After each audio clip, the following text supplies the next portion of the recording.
आपके साथ अगर मैं रोज जाऊंगी तो बहुत अच्छे से लैंग्वेज सीख जाऊंगी। तो बन्नी कुतकोली मतलब बन्नी मतलब कम और कुतकोली हाँ, और कुतकोली मतलब सिट डाउन, बैठ जाओ। अच्छा, और चाय पियो को चाकुड़ी बन्नी।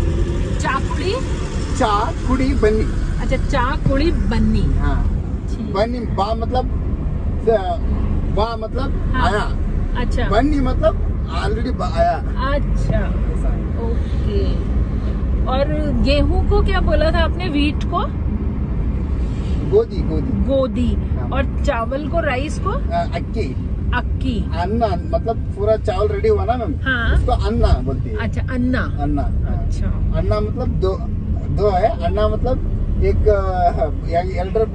एल्डर ब्रदर है ना मैम, हाँ। उसको अन्ना बोलती है। That is different. अन्ना। अच्छा, डिफरेंट है। ठीक है।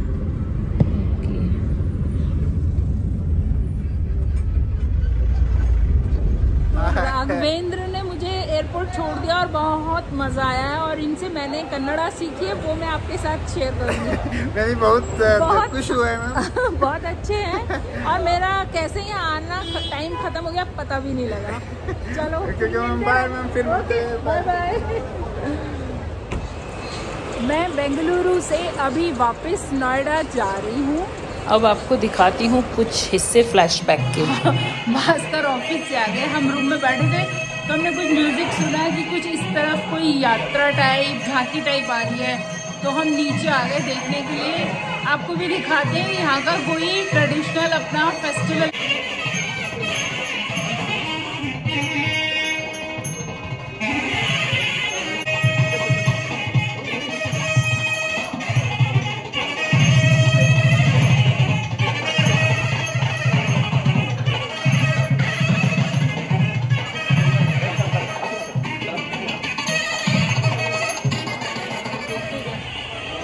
जगन्नाथपुरी में जो कृष्ण, बलराम और सुभद्रा है ना, उनके वो थे ये सिंबल।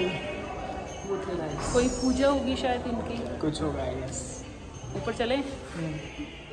ऊपर आकर भास्कर आज सब्जी बनाने की प्रैक्टिस कर रहा है, जिससे कि उसको हमेशा घर का खाना मिल सकता है। जब कुक करो वो दिख नहीं रहा। दिख रहा, ये देखो। छोटे हैं।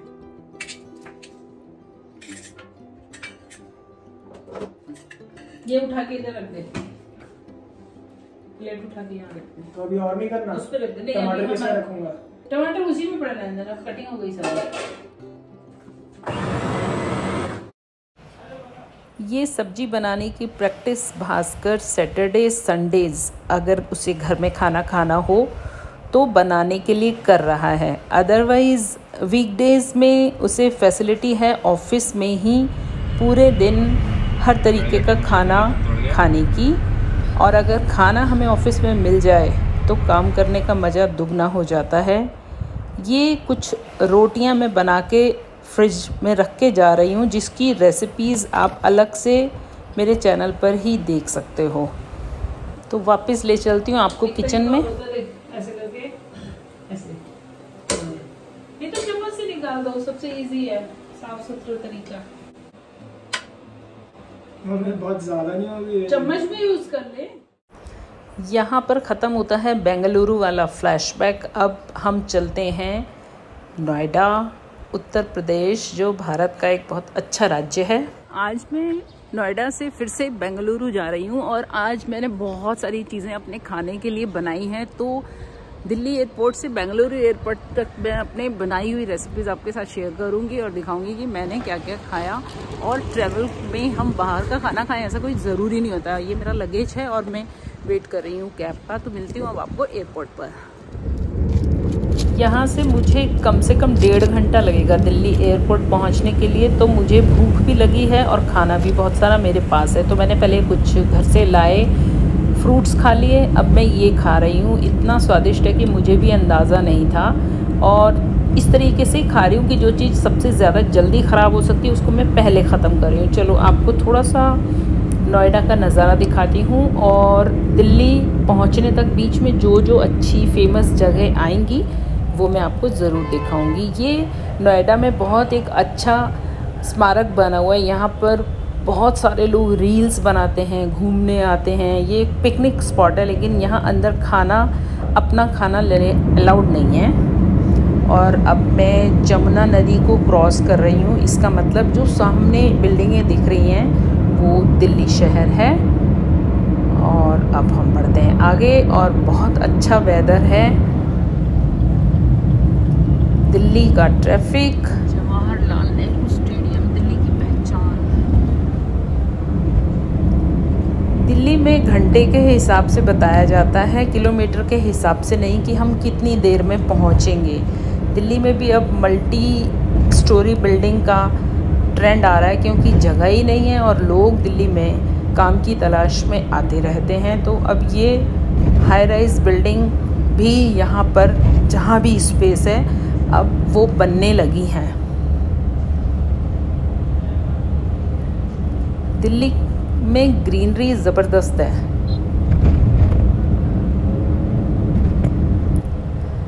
ये सफदरजंग हॉस्पिटल है, काफ़ी फेमस है, लोग जानते हैं इसको। और यहाँ पर बहुत अच्छी तरह से इलाज किए जाते हैं, देश विदेश से लोग यहाँ आते हैं। अभी सरोजनी नगर की बगल वाली रोड से मैं जा रही हूँ, ये भी यूट्यूब की वजह से वर्ल्ड फेमस है। अब मैं एकदम एयरपोर्ट के नज़दीक पहुँचने वाली हूँ और आपको दिखा देती हूँ वो रेसिपी जो अभी मैं कॉर्न वाली खा रही थी।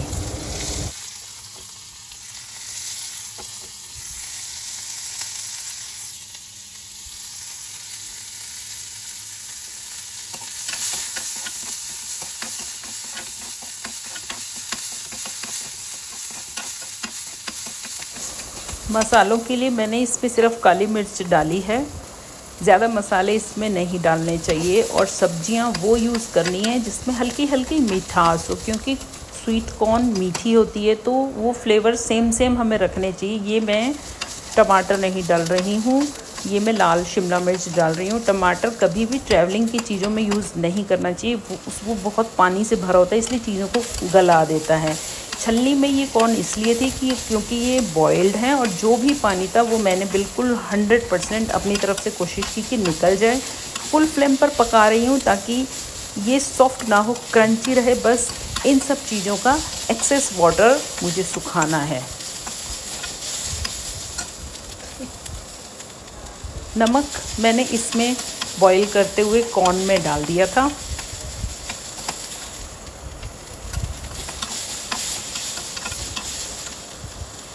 कुछ देर इसको ढक दूंगी और उसके बाद जब ठंडी हो जाएगी तो मैं इसको इस तरीके से पैक करके रख लूँगी। इन सब्जियों से मैं अगली रेसिपी आपके साथ शेयर करूँगी, लेकिन एयरपोर्ट पहुँच गई हूँ तो बोर्डिंग वगैरह लेने के बाद अब मैं आपसे मिलती हूँ और अगली रेसिपीज़ भी दिखाती हूँ। ट्रैफिक बहुत था, मैं थोड़ा लेट हो चुकी हूँ, लेकिन चलो पहुँच गई हूँ। अब अंदर चलते हैं। लेट होने की वजह से मुझे अपनी चॉइस की सीट नहीं मिल पाई, तो मैं बीच वाली सीट पे बैठी, तो थोड़ा सा बोलने में हिचकिचाहट होती है। तो ये मैं वही वाले राइस खा रही हूँ जिसका अभी मैंने सामान आपको दिखाया था, बहुत सारी वेजिटेबल्स वाला। मैं देख रही हूँ झुंड मूवी और अपना खाना एंजॉय कर रही हूँ, लेकिन आपको इसकी रेसिपी तो दिखानी है तो मैं दिखाती हूँ आपको। और बहुत सिंपल रेसिपी है, आप चाहें इसमें थोड़ा बहुत फेरबदल कर सकते हैं। मेरे पास जो जो चीज़ें बची थी मैं वो यूज़ कर रही हूँ, क्योंकि हमें जाते हुए अपने फ्रिज के सामान को भी यूज़ करना होता है। तो सबसे पहले मैंने इसमें जीरा वगैरह डाल के पनीर को फ्राई कर लिया है। बहुत तेज़ हीट पर इसको फ्राई करना है, पूरा हमें डीप फ्राई में इसको अंदर तक सुखाना नहीं है। पनीर का मॉइस्चर उसमें रहना चाहिए। पूरा काम मैं फुल फ्लेम पर कर रही हूँ। बहुत ही इजी रेसिपी है, एक के बाद एक चीज़ें डाल देते हैं और उसके बाद ये राइस में इसमें मिक्स करूँगी। ये मैंने स्टार्च निकाल के बनाया, इसकी रेसिपी अलग से आप मेरे चैनल पर देख सकते हो। उसमें मैंने राइस माइक्रोवेव में पकाए हैं और वो भी स्टार्च निकाल के, ताकि शुगर पेशेंट भी कभी कभी दिल करे तो खा सकते हैं। और ये बस तैयार होने वाले हैं। सिर्फ पनीर इसमें लास्ट में डालना है, क्योंकि इतना ज़्यादा मिलाने में वो पीसेस के और छोटे पीसेस ना बन जाएं, इसलिए।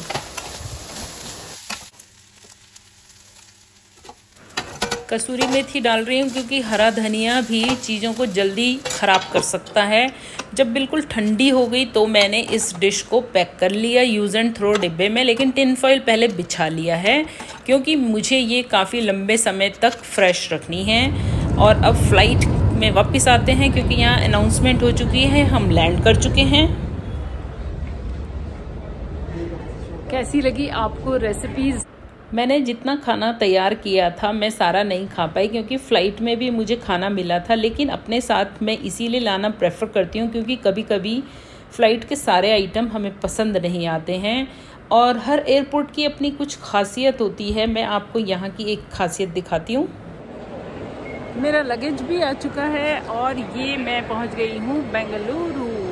अब चलते हैं बाहर, भास्कर से मिलते हैं। लगेज मैंने यहाँ छोड़ दिया, कुछ भास्कर के लिए ख़रीदते हैं, चॉकलेट या कुछ और, बहुत सारी चॉकलेट्स हैं, स्नीकर्स है और भी बहुत तरह की चॉकलेट्स हैं। इसी में से कुछ लेते हैं।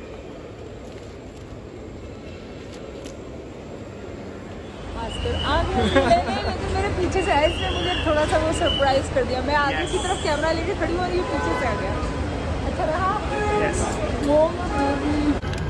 ये ले तेरे लिए लाई थी मैं। थैंक यू, महंगी वाली है ये। वेलकम। बेंगलुरु एयरपोर्ट में बाहर ही फूड कोर्ट काफ़ी बड़ा है। अगर कार को पार्किंग में पार्क कर दिया जाए तो वहाँ पर बहुत अच्छी अच्छी कुजीन अलग अलग तरह के रेस्टोरेंट्स में मिलती है और हम भी यहाँ से डिनर करके ही अब घर जाने वाले हैं। ये सब की मुझे फ़ोटो लेनी थी, वीडियो लेनी थी, जब खा लिया ना तब याद आता है, फिर हम फटाफट लेते हैं थोड़े से सामान। भूख लगी हुई थी।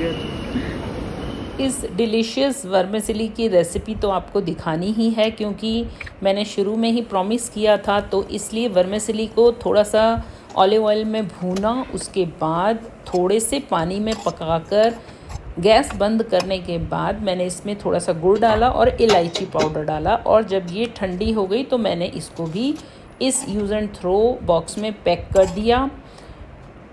ज़्यादा गर्म पैक करेंगे तो ये मॉइस्चर छोड़ेगी और ख़राब हो जाएगी, इसीलिए मैं इसमें कटी हुई किशमिश भी बाद में ऐड कर रही हूँ क्योंकि ये किशमिश इसके मॉइस्चर से अपने आप फूल जाएगी और जब हमें खानी होगी हमें एकदम सॉफ्ट मिलेगी। बहुत हल्का मीठा है क्योंकि मैंने कम गुड़ डाला है, इसलिए मैंने इसको छोले भटूरे से पहले ही खाया है। कैसा लग रहा है? कम से कम मेरे को 3-4 महीने हो गए खाए हुए है। खाना कुछ भी हो जब अपनों के साथ खाया जाए तो वो और भी ज़्यादा स्वादिष्ट हो जाता है। ये खाकर हम निकल गए घर के लिए और भास्कर ने मुझे दिखाया यहाँ पर आज ही इनॉग्रेट किया हुआ मेट्रो स्टेशन, जिसके लिए मोदी जी यहाँ आए थे और इसकी साज सजावट बहुत अच्छी की गई थी। वाह, क्या नाम है इस मेट्रो स्टेशन का? Whitefield metro station. मोदी जी का आउटलेट नहीं बोलते, क्या बोलते हैं उसका? कटआउट। ये लगा हुआ है बैनर। हाँ, काड़ूगोड़ी है ये बेसिकली। काड़ूगोड़ी, वो देखो व्हाइटफील्ड के नीचे काड़ूगोड़ी लिखा भी है उन्होंने, जबकि अच्छा हाँ, काड़ूगोड़ी। या तो क्या पता व्हाइटफील्ड के मल्टीपल स्टेशन बना रखे हैं इन्होंने और फिर ऐसे सब नेम दे रखे हैं। हाँ। मुझे तो लगता है व्हाइटफील्ड एक बड़ा एरिया, उसके फिर ये छोटे छोटे एरियाज हैं जो वही वो हो सकता है। तो इस तरीके से मेरा सफ़र ख़त्म होता है, हम घर पहुंचने वाले हैं। अगर आपको कोई भी रेसिपी पसंद आई है तो प्लीज़ ट्राई कीजिएगा और कमेंट करके बताइएगा। Please do like, share, comment and subscribe my channel. Thank you for watching. Bye bye.